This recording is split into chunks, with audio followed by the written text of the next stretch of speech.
You need to hear this if you've ever sneezed in public and instantly turned into a ninja with a tissue. Curious about what's really going on in your nose? Let's find out. Sneezing isn't just your body being dramatic.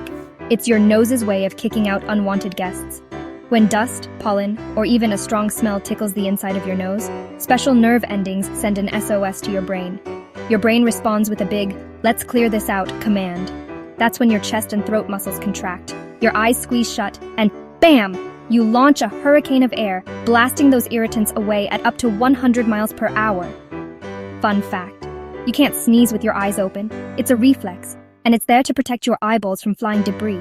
So next time you sneeze, remember, you're basically your own nose superhero.